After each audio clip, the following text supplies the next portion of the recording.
ya. Tapi masih ada kotak kura api, belum kebuka, inspirasinya belum kebuka, ya. Dan masing-masing memang punya momen, masing-masing punya momen. Dan orang yang paling mudah untuk mendapatkan momen dan tahu inspirasi datang itu adalah orang-orang sudah punya cita-cita besar, ya. Saya dahulu ketika masih saya dari TK tidak lulus, TK-nya tidak lulus ya. Kemudian SD negeri, SMP negeri, SMA negeri, kuliah negeri, dan ketika kuliah baru terbuka inspirasi untuk mau belajar membaca Al-Quran. Karena saya bisa membaca Al-Quran sudah kuliah. Tatkala mahasiswa semester 1 saya ikut TPA mahasiswa. Pegangannya masih Iqra itu. Sebenarnya malu ya, tapi daripada malu-maluin nantinya kan, ya, malu dulu nggak apa-apa ya. Kata Imam Syafi'i, malam yadzuq dzullata ta'allum, barang siapa yang tidak pernah menahan pahitnya, ya, tidak pernah merasakan pahitnya belajar, niscaya dia akan merasakan tajur'a bidzullatil jahli tula hayatihi, dia akan mengenyam, ya, pahitnya menjadi orang bodoh sepanjang hayat, ya. Makanya walaupun ketika itu saya sudah kuliah tidak ada masalah, belajar Iqra. Nah, saya kebukanya baru itu, jadi telat, ya. Nah, bisa jadi di antara antum, di antara yang hadir ini sudah kebuka sebelum itu, ya. Maka bersyukurlah bagi orang sudah kebuka, dan bagi yang belum, coba cari inspirasi di mana antum akan dapatkan. Tetapi semua itu, ya, akan Anda dapatkan kalau sudah punya target yang tinggi, baru akan mendapatkan inspirasi itu. Orang yang sudah punya semangat tinggi, hadirin yang dimuliakan Allah, sedikit sentuhan itu akan membuahkan aksi yang luar biasa, dan pada gilirannya akan membuahkan karya yang besar. Imam Bukhari rahimahullah, beliau seorang yang punya jiwa besar, orang yang punya cita-cita tinggi, sampai suatu kali tatkala mendengar selentingan yang sangat sederhana dari gurunya pada saat pengajian semisal ini, ya, cuman tidak disyuting ya, zaman Imam Bukhari, ya. Sederhana sekali yang diungkapkan oleh gurunya, Ishaq bin Rahawai. Beliau mengatakan, "Lau anna ahadakum yusmi'u ma sahha min sunnati Rasulillah sallallahu alaihi wasallam wa ja'ala fi kitabin wahid." Andai ada salah satu di antara kalian, wahai yang hadir ini, ya, satu orang yang mengumpulkan hadis-hadis Nabi yang sahih lalu dibikin dalam satu buku. Sederhana sekali. Berapa sering ustadz kita di majelis-majelis mengandai seperti itu. Tapi bagi Imam Bukhari ini inspirasi luar biasa. Dari inspirasi sederhana ini, ya, lahirlah usaha yang jerih payah yang luar biasa. Sampai beliau kesana kemari, beliau katakan, laqad adraktu akthar min alfi ulama'il amsar. Sungguh aku mendatangi lebih dari 1000 ulama di seluruh negeri kaum muslimin. Dari sedikit inspirasi, ya, menggerakkan beliau mengembara ke seluruh negeri mencari hadis Nabi. Dia bertemu dengan 1000 syekh lebih, sampai wujudlah kitab yang disebut dengan Sahih Al-Bukhari, yang diklaim sebagai as-sahhul kutub ba'da kitabillah, kitab yang paling sahih setelah kitabullah. Dari hal yang sederhana, ya, dia temukan inspirasi, ya, karena sudah memiliki cita-cita besar. Imam Ad-Dahabi, kenal Imam Ad-Dahabi rahimahullah? Ad-Dahabi kenal? Imamul Jarh wa Ta'dil. Nah, ini kalau anak pondok kadang-kadang juga tidak tahu ya, apa itu maksud dari Imamul Jarh wa Ta'dil. Imam, pemimpin, ya, tokoh dalam hal menilai hadis. Ini sahih, ini tidak sahih, ini dhaif, ya, ini kuat, ini lemah. Itu Ad-Dahabi, ya. Kapan beliau terinspirasi hingga mengantarkan beliau menjadi seorang Imamul Jarh wa Ta'dil? Berangkat dari hal yang sangat sederhana. Dia ngaji, lalu dia nulis, ya. Ketika dia nulis, tulisannya ditengok sama gurunya, ya. Begitu lihat tulisannya, khat, ya, bentuk tulisan dari atau font, ya, font dari tulisan siapa? Ad-Dahabi ini, ya. Gurunya mengatakan, inna khattaka hada yusbihu bihatil muhadithin, katanya. Tulisan ente ini mirip-mirip dengan tulisan para pakar hadis. para pakar hadis bentuk tulisannya kayak gini nih katanya, ya. Beliau merasa kena smash, ya. Mosok sama cuman tulisannya, saya harus jadi pakar hadis. Dan jadilah kemudian beliau seorang pakar hadis, ya. Maka carilah kemiripan Anda dengan para ulama supaya bisa seperti mereka, ya. Dan saya akan sebutkan salah satu kesamaan Anda dengan para ulama dulu, ya. Saya akan sebutkan yang saya tahu, ya. Anda ini mirip dengan Imam Tirmidzi dari sisi cara belajarnya, sama dengan Imam Tirmidzi. Saya kisahkan bagaimana Imam Tirmidzi, ya. Mudah-mudahan Anda seperti mereka juga, ya. Kan dari tadi saya mengamati kan, kira-kira ini sama dengan siapa, itu kan, ya. Orang itu kan bisa meniru, bakatnya juga dilihat dari sisi dulu inspirasinya dapatnya dari mana itu loh, ya. Imam Tirmidzi itu suatu kali mencari seorang syekh, ya, untuk mendapatkan hadis-hadis dari Nabi SAW, ya. Sampai dia ketemu dengan syekh yang dimaksud, ya. Dia bilang, syekh, bacakan kepada saya hadis-hadis yang Anda hafal dari Rasulullah SAW. Syekhnya bilang, baik, akan saya bacakan kepadamu, simak dengan seksama, ya, dan dengarkan baik-baik. Imam Tirmidzi siap dengan catatan dan pena, ya. Sama dengan di antara yang hadir ini juga ada yang seperti itu, ya. Kemudian mulailah gurunya ini membacakan satu demi satu hadis Nabi. Dibacakan satu demi satu, 1, 2, 3, 4, 5, 10, 11, 12, 20, 30, 40, ya. Berpuluh-puluh hadis dibacakan oleh gurunya Imam Tirmidzi, dan ternyata Imam Tirmidzi tidak mencatat sama sekali, ya. Persis seperti wah, ini luar biasa ini apa ini alirannya Imam Tirmidzi dalam hal belajar. Imam Tirmidzi tidak mencatat sama sekali, ya. Persis seperti, ya. Nah, seperti yang hadir ini banyak seperti Imam Tirmidzi ini, ya. Tidak mencatat, ya. Sampai gurunya dongkol juga itu, ya. Dia bilang, ente tidak malu sama saya? Kenapa, Syekh? Saya ngomong semangat begini kamu nggak nyatat, ya. Nah, ini nggak nyindir antum, ya, saya cerita ini begitu, ya. Gurunya semangat sekali ngomong, ya, ternyata dia tidak mencatat sama sekali. Mudah-mudahan jawabannya sama dengan jawaban antum. Jawaban antum juga sama dengan jawaban Imam Tirmidzi, ya. Maaf, saya sudah hafal katanya, ya. Maaf, sudah hafal. Ada yang sudah hafal dari sejak saya salam sampai sekarang? Ada yang sudah hafal? Ya. Kalau ada yang hafal kurang kerjaan, ya. Hafalin dulu Quran, baru nanti menghafalkan perkataan lain, ya. Tapi Imam Tirmidzi ini, ya, beliau katakan sudah hafal saya. Malah dia bilang begini, maaf, saya tambahkan kepada saya 40 hadis gharib katanya. Tanda ini masih space-nya masih muat ini, ya. 40 hadis tambah. Dibacakan lagi 40 hadis oleh syekhnya tadi. Ternyata Imam Tirmidzi sama sekali tidak mencatat, hanya menunduk saja. Dikira ngantuk, ternyata tidur itu kita, ya. Tarai ngantuk tiba yang ler, ya. Enggak, dia hanya menunduk saja sampai gurunya kemudian bertanya, Anda enggak mencatat lagi? Enggak, saya sudah hafal, insyaallah, walhamdulillah. Coba kamu ulang. Yang mana, saya 40 ini? Iya, 40 ini tambah yang tadi, semuanya. Dari awal saya menyampaikan semua, coba kamu ulang. Seperti apa hafalan kamu?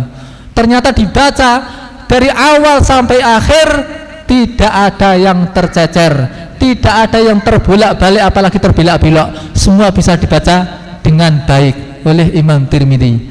Sampai syekhnya kemudian mengatakan, ente sudah hafal ya sebelum datang pada saya? Ente ngetes ya? Enggak, saya baru kali ini saya dengar, baru kali ini saya mendengarnya, ya. Maka ketika itu syekhnya geleng-geleng kepala dan mengatakan, ma ra'aitu ahadan mislak, belum pernah aku melihat orang seperti kamu. Seandainya geleng-geleng ini ditujukan ke kita mungkin maknanya berbeda, ya. Ma ra'aitu ahadan mislak, ya. Wis tekoni telat, teko-teko ngantuk, turu, orang catetan, orang mudeng meneh, ya. Ma ra'aitu ahadan mislak, ya. Kalimat yang sama maknanya bisa berkebalikan dengan perbedaan objek yang dibicarakan, ya. Ini ilmu tafsir itu loh, ya, ilmu tafsir, ya. Jadi kalimat yang sama bisa jadi maknanya beda, ya, tergantung mukhatabnya. Nah, hadirin yang dimuliakan Allah SWT, jadi Anda sudah tahu sekarang mirip siapa? Ya? Mirip siapa? Ya, Imam Tirmidzi, tapi supaya lebih mirip, ya, jangan hanya nggak nyatetnya, ya, tapi beliau tetap mencatat, hanya beliau mencatat ketika di rumah atau di perjalanan. Maka konon 2 jilid dari Sunan Tirmidzi ditulis beliau di atas kendaraannya. Jadi nanti silahkan dicatat ya, setelah sampai di rumah, ya. Ya mudah-mudahan masih ingat 100%, ya. Nah, hadirin yang dimuliakan Allah SWT, kalau tadi saya kisahkan tentang orang tulisannya jelek, ya, tulisannya mirip pakar hadis, ya, jangan khawatir bagi orang yang sekarang tulisannya jelek, ya, karena sekarang sudah ada mesin ketik, jadi tinggal milih fontnya seperti apa, ya. Taruhlah ternyata dia nulisnya khotnya jelek pun, ya, maka saya perlu beri kabar gembira, ada para ulama dahulu yang tulisannya jelek juga, ya. Cerdas dia, cuma tulisannya jelek, ya. Abu Bakar Al-Khattab mengisahkan temannya, seorang yang sangat cerdas di sifatnya begitu, ya, sangat pinter, ya, kuat hafalannya, tapi sayang, ya, tulisannya jelek, ya. Ada temannya tulisannya jelek, tapi dia pinter, ya. Sampai kadang-kadang dijadikan olah-olahan oleh teman-temannya yang satu level lah, ya, yang sudah terbiasa maksudnya, ya. Sampai suatu kali dia bilang, akan aku tunjukkan pada teman-teman bahwa ada orang yang tulisannya lebih jelek daripada tulisan saya, ya. Akhirnya dia mencari ke toko buku, mencari buku yang tulisannya paling jelek, ya. Dia ke toko buku itu tanyanya satu, ya, Pak, beli buku, Pak, buku apa? Buku yang tulisannya paling jelek katanya, ya. Maka si punya toko buku ini nyari, ya, wah ini gimana kalau yang ini? Ditunjukkan kepadanya tulisan jelek sekali. Wah, oke, ini tulisan udah sangat jelek, ini lebih jelek daripada tulisan saya, ya. Dia beli, kemudian ditunjukkan pada teman-temannya. Teman-teman, sudah saya katakan ada tulisannya lebih jelek daripada tulisan saya, ya. Laku di toko lagi, paling enggak yang beli dia tadi, ya. Ya. Ditunjukkan ini, coba tulisan kayak gini ini. Ditunjukkan sama teman-temannya. Betul-betul jelek tulisannya, ya. Setelah itu kemudian mereka sampai penasaran, ya. Siapa sih yang nulis? Dibuka halaman terakhir, loh, kok nama kamu katanya, ya. Loh, kok nama kamu? Oh iya ya. Oh, ini ternyata tulisan saya ketika masih muda katanya, ya.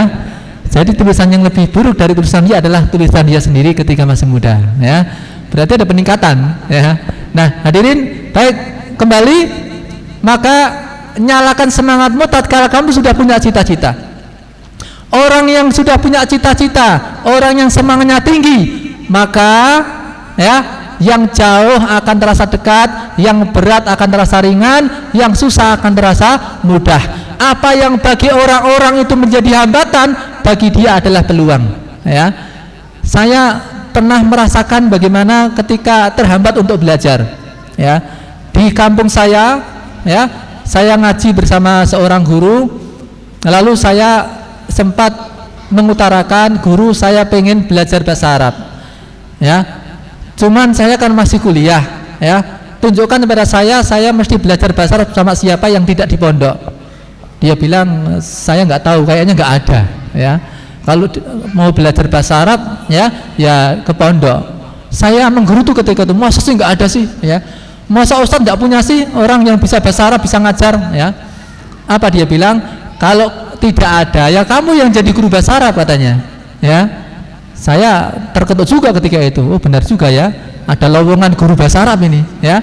Mumpung belum ada guru bahasa Arab, saya harus jadi guru bahasa Arab. Saya pun belajar, ya. Nyari guru nggak dapat, ya. Akhirnya mendapatkan buku yang sangat spektakuler, ya, seperti yang saya cari. Judulnya Mengerti Bahasa Arab Tanpa Guru. Wah, ini kok penulisnya tahu betul apa yang saya kehendaki. Saya nyari guru bahasa Arab tidak ketemu buku judulnya Mengerti Bahasa Arab Tanpa Guru, coba, ya. Ini seperti saya merasa ini, ya, mudah-mudahan takdir Allah ini, ya, mempertemukan saya dengan buku ini, ya, sehingga saya bisa bahasa Arab tanpa guru. Saya pun belajar, ya. Saya buka buku satu persatu, halaman demi halaman saya buka, ya. Sampai selesai ternyata saya tidak paham juga, ya. Kemudian saya suudon sama penulisnya. Wah, ini cuma omongannya doang ini, ya. Mana katanya mengerti bahasa Arab tanpa guru, saya tidak bisa juga, ya. Tapi kemudian saya merenung sejenak, oh tapi ya benar juga lah apa yang dikatakan penulis ini. Ya, setelah saya membaca buku ini, ya, kalau ada orang yang buka kitab berbahasa Arab itu, saya tahu, saya ngerti itu bahasa Arab, ya, tanpa guru. Ya. Ini mengerti bahasa Arab tanpa guru. Kalau ada orang yang bincang-bincang pakai bahasa Arab, saya ngerti itu bahasa Arab tanpa guru. Ya, berarti sukses saya dengan buku itu, ya. Nah, ketika itu kemudian saya berusaha lagi mencari, ya, pokoknya asal ada buku, ya, tentang bahasa Arab, saya kejar, ya, pokoknya harus bisa. Nah, dan saya punya keyakinan bahasa Arab itu mudah, ya, bahasa Arab itu mudah dan memang mudah, ya. Cah cilik-cilik esa bahasa Arab kok, ya, kok cah cilik, wong edan esa bahasa Arab, ya, ora percaya ngono nang Arab kono, ya, wong menyangi bahasa Arab lho Pak, ya, masa sing siat ra iso bahasa Arab, ya, ya wong Arab, ya, tapi ya ono sing lair nang Arab, nganti tua nang Arab, mangane panganan Arab ra iso bahasa Arab, unta Arab, ya, ra iso bahasa Arab, ya. Nah, hadirin yang dimuliakan Allah Subhanahu wa taala, ya, jadi makanya kita juga dapati berapa banyak para ulama-ulama kita yang backgroundnya tunanetra, ya. Mungkin tunanetra itu hambatan, wong tidak bisa baca, tapi bagi orang yang berjiwa besar itu adalah peluang. Kenapa peluang? Bahwa dia bisa memasukkan objek-objek ilmu itu dari telinganya, ya. Dia minta orang lain membaca, dia bisa menghafalnya, ya. Ada kaset murotal, ya, dia cukup menyalakan, kemudian dia bisa mendengarnya dan menghafalnya. Sementara, ya, setelah masuk ilmu itu, peluang keluarnya itu lebih sedikit, ya. Dari mana keluarnya itu brojolnya ilmu itu? Dari dosa, ya. Hafalan yang kita miliki kemudian hilang itu rata-rata karena dosa, kata Abdullah bin Mas'ud, la ahsabu anna rajulan yansa bi'ilmin qad alimau bi dhanbin ya'maluhu. Sungguh saya punya praduga kuat, orang-orang yang dia telah ingat, ya, mengerti suatu ilmu yang telah dia ketahui itu, ya, kemudian dia lupa, itu dikarenakan dosa yang dia lakukan. Dan dosa paling banyak dilakukan oleh apa? Oleh mata. Ini bagi kaum laki-laki, ya. Hafalan rontok itu gara-gara apa? Pandangan mata itu yang paling banyak, ya. Tapi bagi wanita mungkin bukan mata, ya, tapi apa? Lisan, ya. Ini yang harus dijaga. Kebanyakan dosanya bisa dari situ. Makanya kalau kita lihat gaya nangisnya laki-laki sama perempuan beda, ya. Laki-laki kalau nangis itu pegang kedua matanya, ya, seakan-akan menunjukkan dari situ dosa bermula, ya. Mula nek nangis ini apa sing ditengok matane, ya. Lain kalau wanita, kalau nangis pegang sapu tangan, ambil sapu tangan, pegang mulutnya, seakan menunjukkan dari situ dosa bermula, ya. Gitu enggak? Apa ada yang kebalik, Mas? Kalau nangis pegang ini, ya. Nah, hadirin yang dimuliakan Allah SWT, banyak yang backgroundnya tunanetra, ya, tetapi justru dengan itu mempercepat mereka untuk menjadi ulama dan bahkan hafal Al-Quran. Jihad Al-Maliki, anak umur 7 tahun, tunanetra, ya, bukan sekedar dia hafal Al-Quran, tapi bahkan hafal surat, ayat, letak, baris keberapa, ya, itu hafal, ya, padahal tunanetra, ya. Kenapa? Dia mengoptimalkan potensi pendengaran dia, ya, karena setiap orang yang ditutup oleh Allah satu pintu, ya, pasti Allah membuka pintu lain, ya, 2 pintu lain dengan rahmahnya Allah Subhanahu wa taala, ya. Di antara kita mungkin tidak menyadari potensi kita ini mana yang paling menonjol. Siapa tahu pendengaran kita menonjol, cuman kita kepakainya untuk mendengarkan dangdut, jadinya apa, dangdut aja, ya. Coba kalau kita potensi kita pergunakan untuk sesuatu yang manfaat, ya. Pendengaran ini, maaf, tadi saya sampaikan dia bisa menangkap objek dari segala penjuru, dan bahkan pendengaran itu dia selalu on meskipun kita dalam keadaan tidur, ya. Dan karena tetap on, makanya bisa berfungsi alarm itu. Coba kalau telinga itu off, alarm tidak berfungsi. Nyatanya alarm berfungsi. Orang kalau tidur, ya, kemudian Anda mau bangunkan, kok diperlihatkan uang 100.000, nah, enggak bangun dia. Kenapa? Matanya off, Tapi kalau dibisikkan di telinganya, duit 1.000, 1.000, bangun dia. Kenapa? Ini telinga tetap on, ya. Telinga tetap on, ya. Mungkin yang punya anak, coba lihat, ya. Anak itu juga memiliki sisi unggul yang lain-lain. Anak saya 5, ya. Saya lihat satu di antaranya yang menonjol itu dari sisi pendengarannya, ya. Anak saya yang keempat itu, ya, pendengarannya lebih dominan daripada apa? Daripada penglihatannya, ya. Sampai dia menghafalkan 3 juz itu semua, ya, kelas 3 SD ya. Itu hampir semuanya dengan pendengarannya, ya. Kalau soal durasi mendengarkan sesuatu yang sama, ya, satu keluarga paling hafal cepat dia, ya. Ternyata pendengarannya dominan. Tapi satu sisi kelemahannya, ya, kalau tidur itu dibangunkan susah sekali, ya. Dibengok itu tidak bangun, itu diseret sikile lagi tangi, ya. Saya bilang, nak, kamu itu telinganya itu peka, ya, tapi kalau bangun apa ini susah sekali, dibengok tidak bangun-bangun, kenapa? Ya, apa dia bilang? Saya kalau tidur telinga saya off kan katanya, ya. Sampai tidur pun telinganya di off kan, ya. Jadi tidak hanya mata, jadi betul-betul kalau tidur itu apa namanya, betul-betul efektif, efisien, ya, dan betul-betul sangat apa namanya, ya, kusuk banget lah, pokoknya tidurnya kusuk banget, ya. Dan gitu habis sisa langsung tidur, itu kan udah pokoknya kalau tidur puas sekali, ya. Nah, masing-masing punya kelebihan, ya. Ada juga orang-orang yang dengan melihat itu mudah menghafal, ya. Ada orang-orang yang kalau menghafal ditulis dulu, ya, begitu tulis itu dia terus hafal, ya. Maka di antara ulama ada yang mengatakan tidaklah saya menulis sesuatu kecuali saya sudah mampu menghafalnya. Tatkala dia menulis, dia hafal apa yang dia tulis. Ibnu Taimiyah rahimahullah, ya, satu kali juga di masa kecil kemana-mana bawa papan tulis, ya, kemana-mana bawa papan tulis. Nah, tatkala dia bawa papan tulis itu, kemudian ditemui oleh seorang syekh, ya, dia katakan coba kamu tulis, ya, ditulis sama dia hadis Nabi, ya, hapus, dihapus. Coba diulangi, disuruh baca apa yang dihapus tadi, ternyata bisa. Disuruh nulis lagi, suruh menghapus, kemudian dia ulangi, ternyata hafal, ya. Jadi faktor penglihatan dengan apa yang dia lihat, dia bisa merekam apa yang dia lihat, itu juga suatu kelebihan, ya. Maka kita lihat potensi kita, kemudian kita kerahkan, ya. Jadi setelah nyalakan semangat, kerahkan potensimu.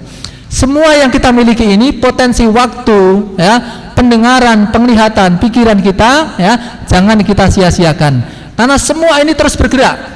Waktu tidak akan melambankan geraknya, lajunya dengan kita melambat-lambatkan diri. Tidak pula akan mempercepat lajunya dengan kita tergesa-gesa, ya. Waktu terus bergerak, tinggal bagaimana dan untuk apa kita pergunakan, ya. Pikiran kita juga terus merambah kemana-mana, ya, akan bergerak kemana-mana. Kalau kita tidak fokuskan, ya, maka juga tidak akan ada sesuatu yang kita hasilkan, ya. Maka kita kerahkan potensi kita. Orang yang sudah punya cita-cita, semisal Ibnu Al-Jauzi rahimahullah, akan memiliki usaha yang sangat besar, ya. Waktunya dia habiskan betul-betul untuk ilmu, ya, sampai kita dapati beliau pada akhirnya mampu menulis buku sebanyak tidak kurang dari 2000 jilid buku di abad 6 Hijriyah. Di abad 6 Hijriyah mampu menulis 2000 jilid. Adapun beliau membaca buku tidak kurang dari 20.000 jilid, ya. Padahal dulu percetakan belum begitu banyak, ya, seperti sekarang ini, ya, penerbitan apalagi. Kalau mau punya buku harus menyalin sendiri, ya. Beliau mampu membaca 20.000 jilid, yang kalau kita kalkulasi seandainya satu hari baca 1 jilid butuh waktu 55 tahun untuk menyelesaikannya. Itu kalau satu hari 1 jilid kita baca. 1 jilidnya kira-kira 300 sampai 500 halaman. Tapi kalau 1 hari kita kok bacanya 1 halaman, ya, dijamin 7 turunan tidak selesai kita baca itu, ya. Apa yang dibaca oleh beliau tidak selesai 7 turunan kita baca, ya. Nah, hadirin yang dimuliakan Allah SWT, maka pada gilirannya beliau menjadi ulama besar yang karya-karyanya sampai sekarang bisa kita baca dengan sangat bagusnya, ya. yang karya-karyanya sangat menginspirasi, bahkan untuk ukuran sekarang ini ya seakan-akan beliau masih hidup di zaman ini ya. Beliau berpikir jauh ke depan, jauh sebelum ada Facebook, jauh sebelum ketika Anda buka Facebook kemudian Anda dapati tulisan apa yang Anda pikirkan, maka sudah sejak dahulu siapa Ibnu Al-Jauzi biasa menulis status apa yang beliau pikirkan ya. Beliau punya buku yang berjudul Saidul Khatir. Said itu namanya ikatan, Al-Khatir itu lintasan-lintasan pikiran. Sesekali beliau berpikir merenung ya, seakan beliau ditanya apa yang Anda pikirkan, lalu beliau tulis, bikin status ya. Beliau tulis. Kemudian lain waktu lagi ya, terpikir oleh beliau sesuatu, beliau tulis lagi ya. Kemudian status beliau kumpulkan menjadi karya yang luar biasa ya, yang berjudul Saidul Khatir ya. Lihat itu status beliau itu ya di abad 6 Hijriah, dan betul-betul itu seperti Facebook betul itu ya, karena gaya nulisnya aku betul ya. Saya renungkan ini, saya pikirkan, saya mengamati, itu betul-betul kayak Facebook ya. Coba Facebook antum statusnya dikumpulkan ya, jadikan buku ya. Jadi apa kira-kira? Kira-kira awet enggak sampai hari kiamat nanti ya? Kalau statusnya